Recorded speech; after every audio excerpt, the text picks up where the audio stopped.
Bom dia, boa tarde, boa noite. Hoje é mais um Pó de Praça da Escola Praça 15 e eu sou Otávio Moreira. Meu nome é Giuseppe. Meu nome é Diogo. E a gente veio apresentar Sobre a revolta de Canudos. E a coluna Pestes, no caso. Cara, eu já, só antes de começar direitinho, eu tenho uma dúvida. Vocês já tomaram um chifre e criaram uma comunidade alternativa messiânica? Bom, é basicamente isso que Canudos faz. É uma coisa bem engraçada de se fazer. Bem controverso. Era um cara extremamente controverso pelo fato de, tipo, cara, ele basicamente fugiu da própria casa por causa de uma traição. Cara, mas é que ele flagrou também. É. A esposa no ato. Eu acho que qualquer um fugiria. Então. O psicológico de qualquer pessoa. Isso daí, Eu acho que tu nunca sai tranquilo. normalmente tu já quer fugir da situação. Eu acho que, tipo, mano, nossa, peraí. Mano, eu acho que, tipo, foi extremamente engraçado a situação, porque pra tu ver como é que finalizou. Mas, Diogo, tu poderia contar um pouquinho pra nós? Cara, então, o Antônio Conselheiro, né, que é o nosso cujo dito aqui, Nosso nesse caso, ele representante. vem de uma família muito humilde, não lembro de onde agora. Lembra, Maria, de onde ele veio? Ele veio, Bahia, né? cara, é direto da Bahia, é perto da cidade de Canudos. Eu te falar, errado. Hã? Não, tá certinho. Então, ele vem da Bahia e naquela época, famílias humildes, elas tinham duas chances de vencer na vida. Ou teu filho virava militar, né, tenentismo a full nessa época, ou ele ia pro clero da igreja. E foi, no caso, essa segunda opção que o nosso conselheiro decidiu fazer. Aí ele flagrou tal ato com a esposa e decidiu, eu vou dar uma voltinha no sertão nordestino e espalhar a palavra do Senhor. Aí ele saiu andando por aí juntando um monte de fiéis. E basicamente o cara simplesmente juntou um monte de fiéis e conseguiu criar basicamente a própria cidade? Eu diria assim? É, no caso ele ia de vila em vila, sabe? É, ele meio que ia juntando. Tanto que messiânico é autodito. Ele ia juntando de vários lugares e ele acabou pegando um lote de terra. Alguns. O arraial de Canudos, no caso. Isso. Também conhecido como Belo Monte. Ele foi pegando um lote de terra. Não, pode seguir, pode seguir. Ele foi pegando um lote de terra. É a primeira vez, gurizada, pra vocês que estão acompanhando o podcast. Foi mal. É normal, Vai alunos cortar. novos. Mas, não, acho que não vai ter corte, porque a gente é natural, não precisa disso. Mas continuando, ele pegou vários lotes de terras que, tipo, o governo era basicamente invisível pro governo. Era algo que, tipo, nem o governo tinha muita noção do que estava acontecendo. Se agora o nome desse tipo de terra é... Não. É, terra com pouca, além de ser uma terra com pouca produção, era uma terra morta, basicamente. Era uma terra que não tinha muito por que procurar. Não tinha muito. É que, por exemplo, com o fim do ciclo do açúcar no Brasil, né, e o início do ciclo do café, ficou meio que desnecessário Café com esse leite. plantio que era em vigor. Por exemplo, a parte nordeste do país já foi uma parte muito rica durante esse período colonial, por causa do ciclo do café, do açúcar, no caso. Só que com o ciclo do café virou só... Sim, virou nada. Mais um.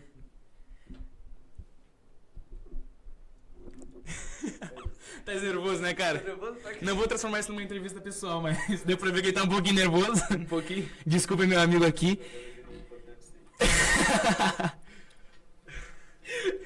Mas, continuando. Aí, uma coisa legal de agregar é de mostrar que em outras, como é que eu posso dizer, em outros assuntos que a gente pegou, que essa revolta, essas várias guerras que tiveram nessa revolta de Canudos, foi bem afetado na questão do café com leite, que era uma coisa que o Diogo falou, que é uma troca, né, da questão do açúcar pro café com leite. Como assim? O que tu quer dizer? De eras, digamos assim. Sim, é a troca dos ciclos econômicos, no caso. Uhum.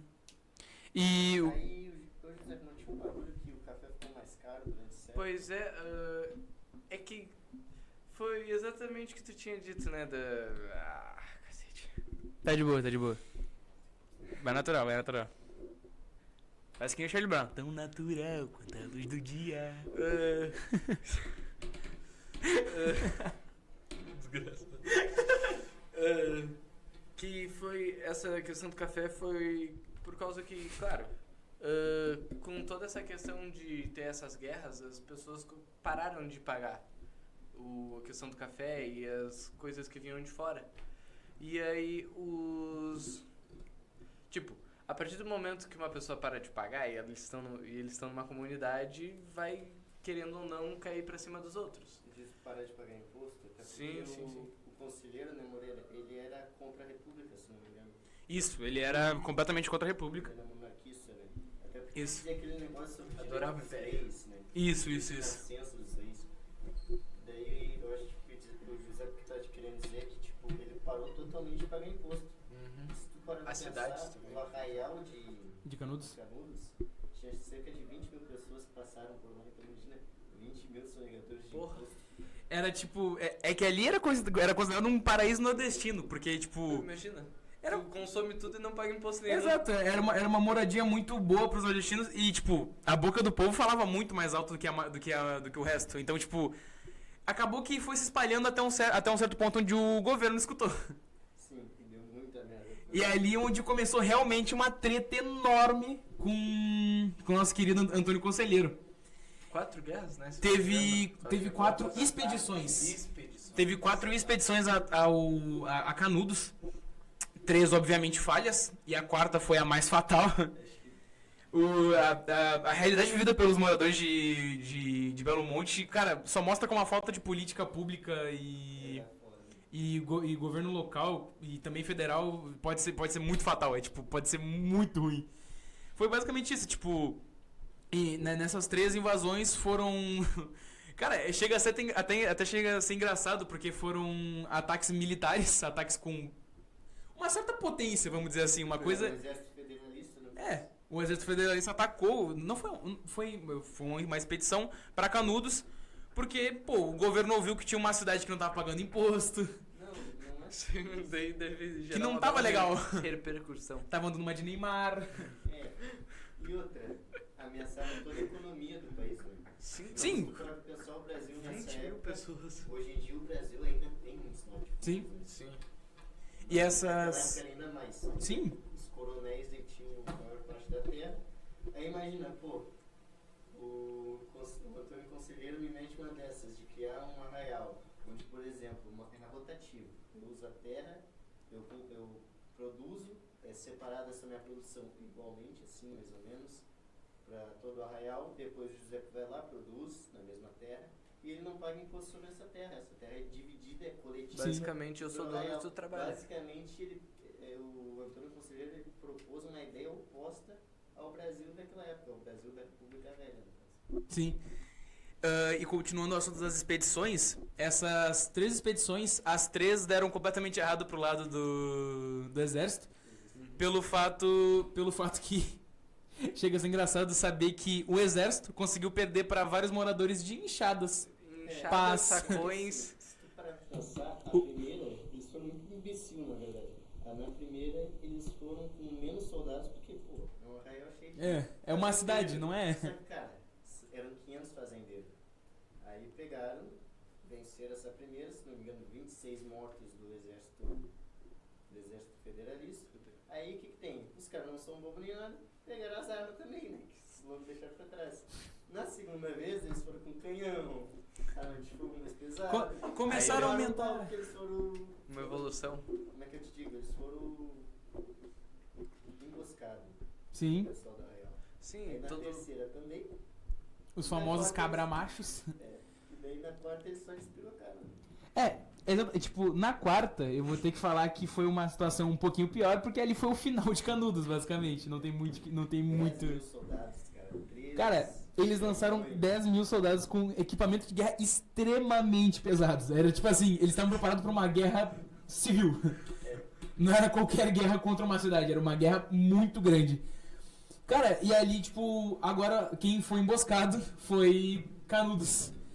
E teve toda uma treta em cima disso, por causa que o exército, ele fez um trato com o Antônio Conselheiro falando: se vocês se renderem, a gente vai liberar as pessoas de Canudo, tudo bem, e a gente vai prender quem tem que ser preso.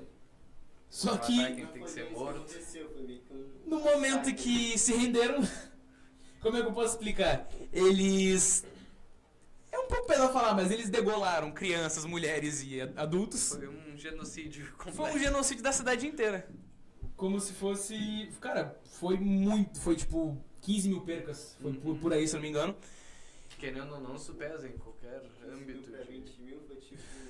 Foi 5 mil que sobrou, vamos dizer assim. 75% quase. É, foi tipo assim, uma população bem majoritária na cidade.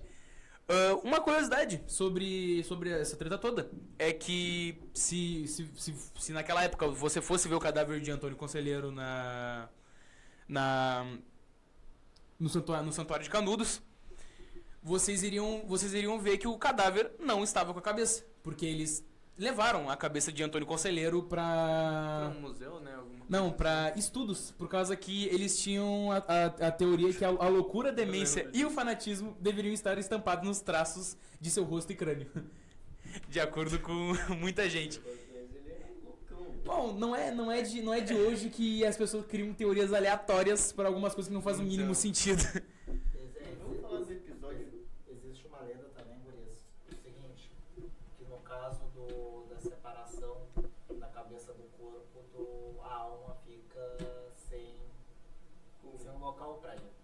Né? Então tem essa relação dessa separação. Lógico, eles queriam estudar o que o conselheiro pensava, né? Como se estivesse nos traços genéticos dele, Sim. no cérebro que o conselheiro falava. Mas não foram estudos, né? Ideias do final do século XIX. Mas é bem isso daí, essa é a ideia de E Canudos. uma dúvida, a gente precisa falar isso ou isso daí é só algo pra acrescentar Eu falo. no que a gente tá falando? Tranquilo. Áudio cabo. Moreira. Otávio Moreira, nosso colega. A gente conta sobre o episódio do Vamos Almoçar em Canudos? Cara, se tu quiser contar, É na fé. é assim, não acho uma situação muito... Pra quem estiver talvez almoçando, ou jantando, ou tomando um cafezinho enquanto escuta o podcast da escola, eu não acho que é uma boa ideia. Então, no último ataque, o comandante do ataque decidiu assim. Ele era meio louquinho, era meio esclerosado. Tanto quanto Antônio Conselheiro. Meio. E ele falou assim, nós vamos almoçar em Canudos. E daí, não sei, dizem, né, é um mito no caso, que ele desmaiou, acordou e disse, nós vamos matar todo mundo em Canudos. E no momento... É que assim, existe essa história, mas eu ainda acho que isso é uma lenda, porque a loucura nesse tempo era normal, vou dizer isso. Mas isso eu não sei se é muito verdade, não. Mais algum comentário sobre Canudos? Não, eu só acho que ele é um cara meio revoltado demais. Demais. Tipo, muito exagerado.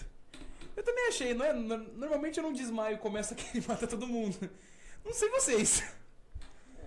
Bom, pra Colunas Prestes, uma coisa, só uma resumida rápida.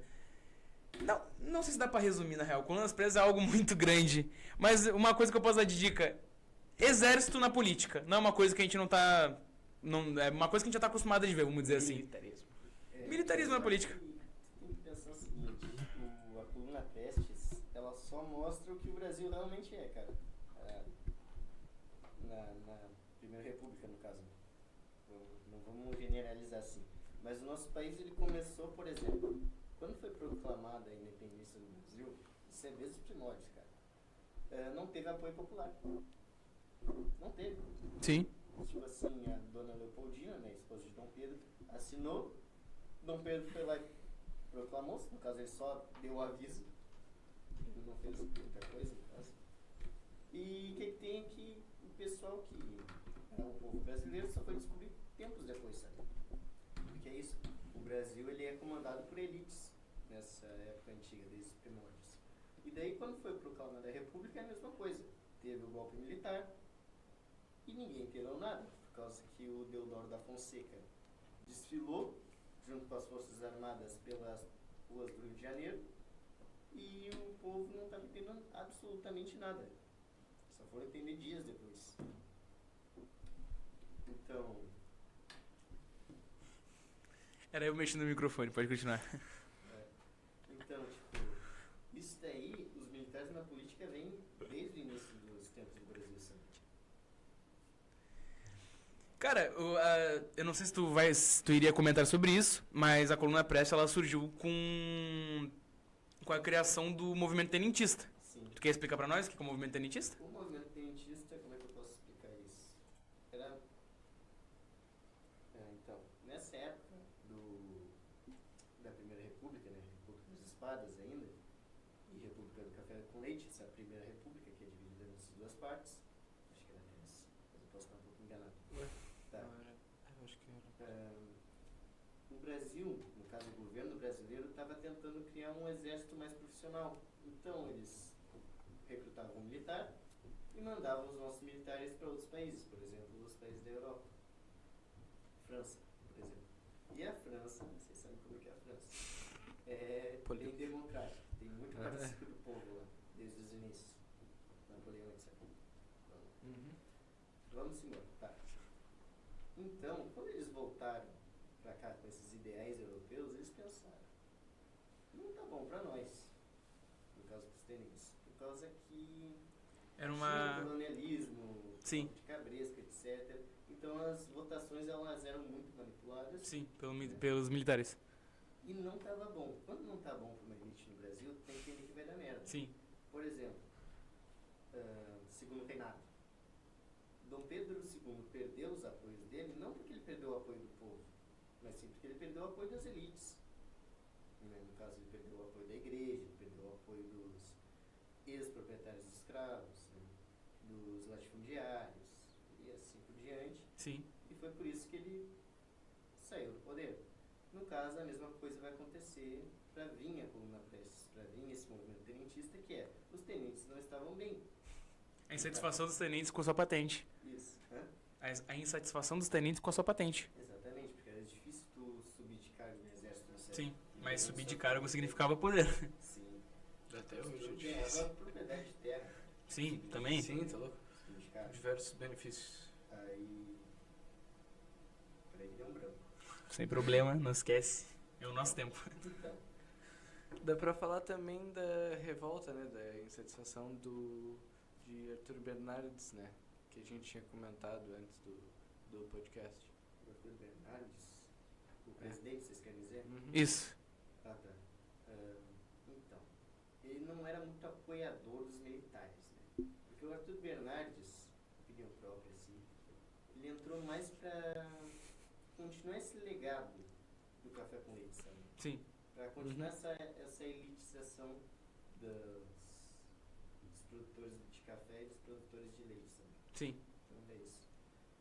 E como ele não deu tanto apoio para os militares, é meio óbvio que eles vão se revoltar com ele, no caso dos tenentes, buscando melhorias para o seu próprio cargo.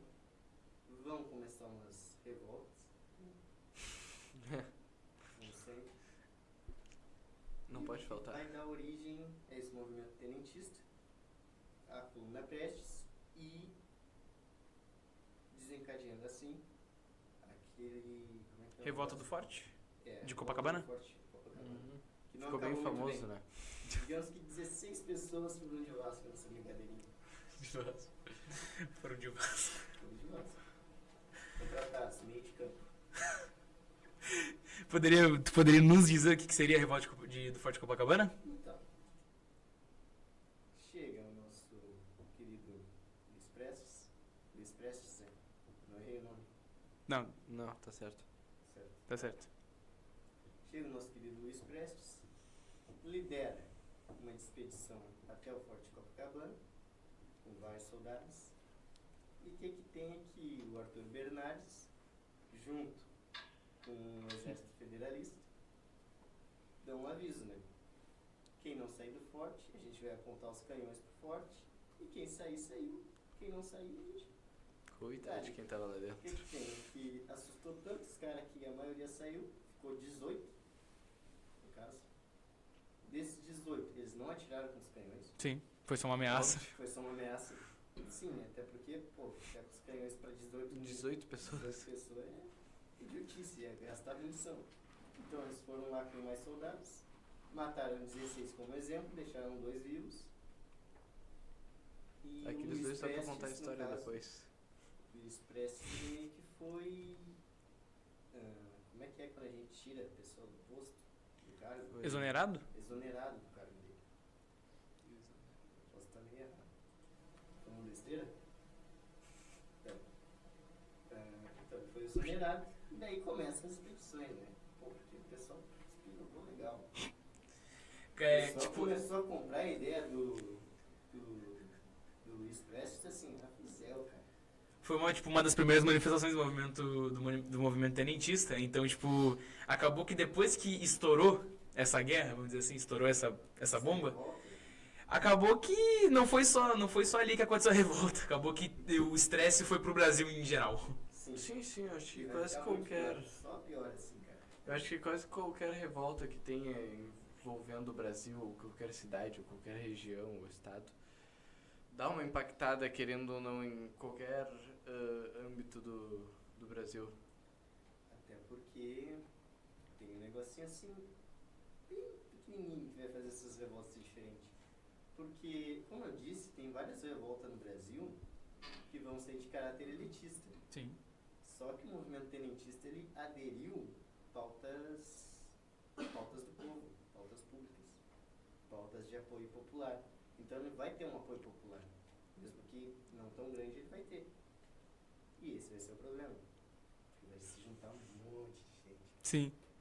Aí, então, o Luiz Prestes começa a juntar seus fiéis, no caso, ele tenta dar uma de Antônio Conselheiro, só que sem a parte da religiosidade. Sim. Né? E ele vai andando pelo Brasil, ele vai andando pelo Nordeste, ele vai andando por tudo, cara. Todos os estados que puder imaginar, até que ele chega também no Rio Grande do Sul, né? E depois ele vai pra Argentina. Só que nessa expedição ele também passa pelo Mato Grosso, se eu não me engano. Sim, Goiás. E no Mato Grosso tem uma cidade onde ele passa e o pessoal não recebe muito bem. Isso por causa que o pessoal da Coluna Prestes, tanto é que até o Lampião está envolvido no meio disso. Até o Lampião Os negócios. É muita história. Um ponto Mas outro também, do tipo, país. mas também, de acordo com muitas pesquisas, a Coluna Prestes marchou mais de 25 mil quilômetros no interior do Brasil. É tipo... muita coisa. É tipo assim, Muita coisa. acabou que deu no que deu. O Lampião ia acabar sendo encontrado nesse meio. Do norte, nordeste até o sul do Brasil. Uhum. Cara. Foi um negócio incrível. O que tem? Como eu falei, a Coluna Prestes, esse movimento tenentista, aderiu várias pautas públicas. Né? Sim. Então, tu deve imaginar que ele foi apoiado por todos. Só que não. Não foi. Não, imagina. Por causa que, então, Luiz Prestes, andando por todo o Brasil, Invadindo cidade. invadindo cidades, isso aqui é tá. Sendo contra o governo. Propondo revoluções. Isso aqui é tá. O Luiz Prestes, essa trajetória que ele faz pelo Brasil não é à toa. Ele vai em lugares que ele sabe que não vai ter o exército federalista. Sim. Ou porque estava em revolta também, ou porque simplesmente não tinha tanta ação do governo lá. Não era tão importante aquelas terras para o governo ficar tão em cima. Né? Vou fazer revolução onde não tem Então, muito quem onde mandar. tinha essas cidades, eles eram recebidos muito bem. Só que, como heróis no caso, né? Sim. Os heróis da pátria, os caras estão lutando pela gente. Um negócio incrível. Só que, em algumas cidades, eles precisavam repor suplementos. E daí, tipo, não tem como tu pedir para as pessoas metade das economias delas. É. Às vezes tu tem que Acho pegar que elas força. Não tem como pedir emprestado. E nesses lugares onde eles pegavam a força, eles acabavam acionando as autoridades, no caso. Do governo. O governo federalista. Sim. O exército federalista. Então, o Luiz Prestes, ele acaba saindo do Rio Grande do Sul, ele vai indo assim até chegar no Rio Grande do Sul, Sim. e depois ele... Vamos dar uma voltinha, né, gente? Bora, gente. Vamos virar internacional. Depois a gente volta. Então, é isso. O motivo do Rio Grande do Sul ele ter vários apoiadores no Rio Grande do Sul é por causa que o Rio Grande do Sul também estava em umas revoltas contra o governo dessa época, se eu não me engano.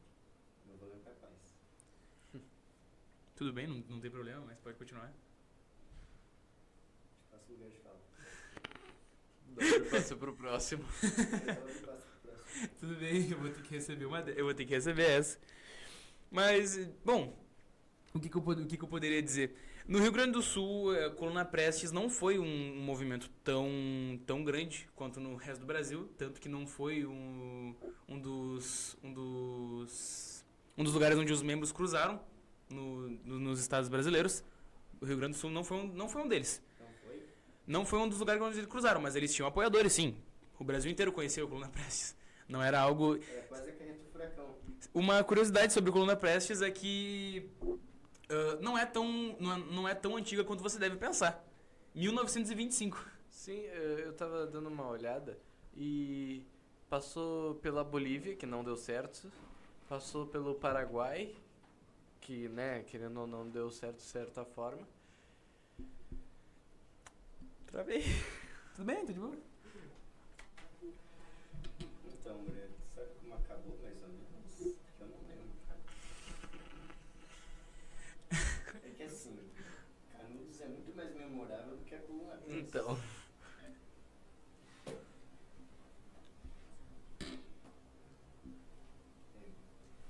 Cara, de acordo com o que eu tenho anotado, que é bom, eu fiquei pesquisando por um bom tempo. Mano, eles se exilaram na Bolívia e ficaram conhecidos como Coluna Invicta lá. Pelo fato de não ter sido derrotada nenhuma vez. Sim, se eu não luto nenhuma vez, não tem como você Pois derrotar, é. cara. Não existe uma derrota pra uma luta que não aconteceu. É meio difícil isso acontecer normalmente. Também o Prestes, ele recebeu a alcunha de Cavaleiro da Esperança perante a sua liderança e também se tornou um dos principais nomes da luta popular revolucionária do Brasil. O final de Colunas Prestes é algo que eu realmente não parei pra anotar. É. Mas se serve de algum comentário, se existisse um filme de Colunas Prestes com o Tarantino dirigindo, eu adoraria ver. Isso é algo importante de se falar. Fim de coluna da coluna não teve, mas ela teve desdobramentos no futuro, né? Que vocês vão ver as intentonas que Então vão tá bom. no Brasil na década de 30. Então ela prossegue, a coluna em si ela é um percurso, ela é uma caminhada em torno do interior do Brasil, que, como bem o Diogo falou, ela se torna internacional no futuro próximo. E tem relações, porque se vocês olharem esse desdobramento da coluna, ela vai se dar através de toda a América Latina, né? Mas é bem isso daí. Acho que o Otávio falou bem, assim, é muito mais memorável, muito mais marcante a Guerra do Contestado, a Guerra do Canudos, por exemplo, do que a Coluna Prestes, porque tá dentro da gente já, tá na nossa vontade. Assim, Algo que tem guerra sempre chama mais atenção. Querendo ou não. Conflito, Guerra de Canudos durou um ano, tá ligado? E ter diversas batalhas é muito mais divertido de estudar do que uma caminhada política em prol do Sim, Brasil claro. para mudar o movimento econômico, social e político da situação. Sim. Óbvio, Sim. é mais divertido tu ver os caras Se metendo espada. espada, Facão e enxada. foice. Então, Canhão. É mais interessante, é mais. Uhum. Pra nós é até mais interessante assim, porque você levar é legal, é mais divertido. Mas é bem isso daí mesmo. Vocês conseguiram trazer bem essa abordagem das duas revoltas. É isso daí mesmo. Os dois movimentos desde da República Velha. E Moreira, qual é o nome daquele livro? Os Sertões. Os Sertões retrata a Guerra dos Canudos. Sim, porque mandaram um repórter pra poder notificar pelo jornal. Hã? Isso. E mandaram pelo jornal ele poder notificar sobre isso. E acabou que ele escreveu um livro sobre. De 3. Sabe qual era o objetivo do Euclides? Hã? Sabe qual era o objetivo do Euclides? Escreveu uma matéria, não? Escreveu uma matéria. Que atingisse as elites, no caso. Não. O objetivo da matéria era justamente essa: a favor das elites e contrário a Canudos. E o objetivo era esse. Pelo menos foi o que a coroa pediu, né? Sim. O presidente pediu. Só que foi totalmente inverso. Evidenciou tão bom que era o governo de Doutor Conselheiro. O arraial de Canudos, arraial de Belo Monte. Então acabou sendo que matéria era pra destruir com Canudos. Sim. E a matéria exaltou Canudos. Exaltou o Sabeiro e exaltou todo o movimento que foi, todo esse processo que foi. Por um grande tempo, o livro Os Sertões foi considerado história verdadeira de Camus, tipo, E o pé da letra. eu vou dizer pra vocês aí, ó. Sertões, leitura obrigatória pra Enem. São obrigados pra ler. Mas... Adota essa. E pra URGS eu não lembro se tá mais, mas pro Enem sim. Porque sempre cai alguma coisinha do Euclides, dentro da literatura, até mesmo pode cair dentro da história também, uma passagem dos Sertões, retratando a Guerra dos Canudos. Mas deve ser menos. É isso aí, se dessa. Tem que se despedir. Ah, tem que se despedir, verdade. É, Vou indo embora. Valeu. Sacanagem. Acabou já? é isso daí. Tem que finalizar? Dessa, lógico. Bom, eu acho que... Eu vou olhar pra essa câmera, porque eu já tô falando com ela faz um tempo. Eu acho que esse é o final, infelizmente pra vocês. Não é felizmente pra nós, porque a gente queria ficar mais um tempinho conversando com vocês, Sempre, mas sempre. muito obrigado pela atenção. Meu nome é Otávio, eu me despeço. Meu nome é Giuseppe, eu me despeço. Diogo, tchau pra vocês. E valeu!